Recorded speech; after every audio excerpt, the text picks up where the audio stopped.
Assalamualaikum warahmatullahi wabarakatuh. Perkenalkan, nama saya Dina Fadeni, NIM 24405009. Di sini saya akan mempresentasikan tugas video saya untuk memenuhi mata kuliah bahasa Indonesia saya dengan judul Literasi Bahasa Indonesia berdasarkan EYD.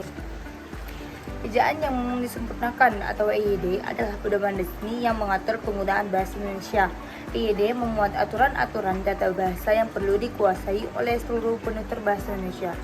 Ada beberapa hal yang perlu diperhatikan dalam penggunaan EYD, yaitu kata ganti yang benar, penggunaan huruf kapital yang benar, menulis kata institusi pendidikan yang benar, penyusunan kalimat yang jelas dan padat, pemeriksaan kesalahan tata bahasa di Indonesia.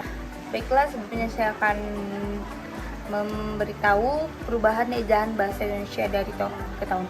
Dan yang pertama ada ejaan Van of Wisden.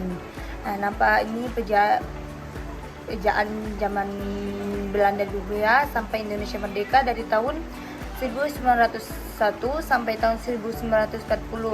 Dapat kita lihat bahwa ejaan ini masih kata-kata yang lama ya, seperti contohnya jang bisa jang. Yang kedua ada ejaan Soewandi.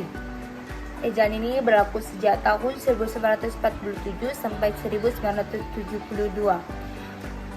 Beberapa huruf yang diganti oleh ejaan Soewandi seperti contohnya huruf O, E diganti dengan huruf U seperti kata guru. Bunyi sentak ditulis dengan K seperti kata tak, pak, rakyat. Dan contoh-contoh yang lainnya bisa kita lihat ada pada PowerPoint yang saya tunjukkan. Setelah untuk ejaan ketiga itu ada ejaan yang disempurnakan. Ejaan ini diresmikan oleh Presiden Soeharto dalam pidato kenegaraan pada tanggal 16 Agustus 1972.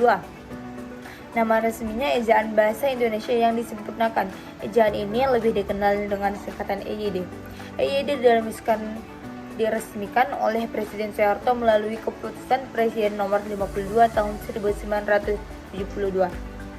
Beberapa kata yang diganti itu seperti dejarum menjadi jarum, tejut menjadi cut, njata menjadi nyata, syarat menjadi syarat.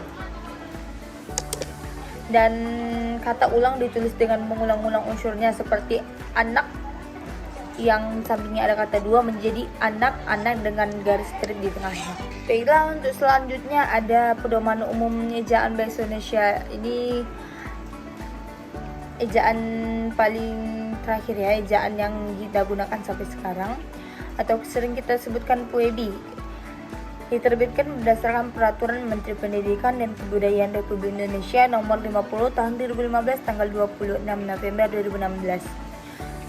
PUEBI ini mengatur kaidah bahasa Indonesia, mengatur penulisan huruf, kata, dan tanda baca, digunakan dalam surat menyurat, karya tulis, naskah, dan lain-lainnya. Baiklah, untuk selanjutnya tujuan dari ejaan bahasa Indonesia. Tujuannya untuk membakukan tata bahasa, membakukan pemilihan kosakata dan istilah, menyaring unsur bahasa asing ke dalam bahasa Indonesia, menghasilkan karya tulis yang sesuai dengan ejaan yang baik dan benar. Terakhir, saya akan menentukan contoh EYD yang benar dan yang salah. Yang salah, seperti dia ditulis dengan huruf D, Y, dan A.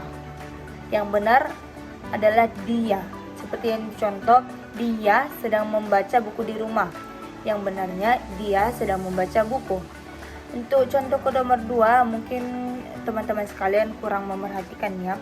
Tapi kalau kita perhatikan lebih dekat, itu ada salah di kata U-nya. Ani memasak untuk keluarga, Ani memasak untuk keluarga. Dia di kata untuk yang salah, U-nya ditulis dengan huruf yang besar. Padahal seharusnya kata untuk itu tidak ditulis dengan huruf yang besar apabila di tengah kalimat ya. Dan untuk contoh yang terakhir, pensilmu. Bisa kita lihat yang salah, pensilmu itu munya ditulis secara terpisah. Harusnya munya itu ditulis bersambung dengan kata pensil seperti contoh yang benar di dalam PowerPoint tersebut. Baiklah, sekian dari saya. Terima kasih banyak. Maaf apabila saya memiliki kata-kata yang salah. Kurang dan lebihnya saya minta maaf. Terima kasih untuk dosen program mata studi Bahasa Indonesia yang telah membimbing saya sehingga tugas saya selesai. Baik, sekian dari saya. Assalamualaikum warahmatullahi wabarakatuh.